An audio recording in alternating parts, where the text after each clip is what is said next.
ഷവാൽ മാസപ്പിറവി കണ്ടതോടെ മുസ്ലിം വിശ്വാസികൾ ആഘോഷത്തിലേക്ക് കടന്നുവെന്ന് ലീഗ് സംസ്ഥാന അധ്യക്ഷൻ പാണക്കാട് സാദിഖ് അലി ശിഹാബ് തങ്ങൾ. ഈ ആഘോഷം ദൈവിക സത്ത ഉൾക്കൊള്ളുന്നതാകണം. മറ്റുള്ളവരോടൊപ്പം മധുരം പങ്കിട്ടാകണം ആഘോഷിക്കേണ്ടത്. സഹോദര്യവും സ്നേഹവും ഊട്ടിയുറപ്പിക്കുന്നതാകണം ആഘോഷം. ആഘോഷം സമ്പന്നൻ്റേത് മാത്രമാകരുത്. ഇസ്ലാം നൽകുന്ന സന്ദേശവും ഇതാണെന്നും പാണക്കാട് സാദിഖ് അലി ശിഹാബ് തങ്ങൾ പറഞ്ഞു.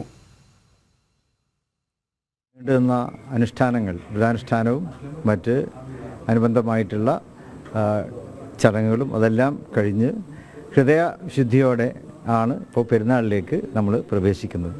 ആ ശുദ്ധീകരണത്തിൻ്റെ ആഘോഷമായിട്ടാണ് പെരുന്നാളിനെ നമ്മൾ ആഘോഷിക്കേണ്ടത്. സ്നേഹത്തിൻ്റെയും സൗഹാർദ്ദത്തിൻ്റെയും വിരുന്നൂട്ടുക എന്നുള്ളത് തന്നെയാണ് പെരുന്നാൾ. ആ പെരുന്നാളിന് എല്ലാ വിധത്തിലുള്ള ആശംസകളും എല്ലാവർക്കും ഹൃദയംഗമായിട്ടുള്ള ഈദുൽ ഫിത്തർ ആശംസകൾ നേരുന്നു.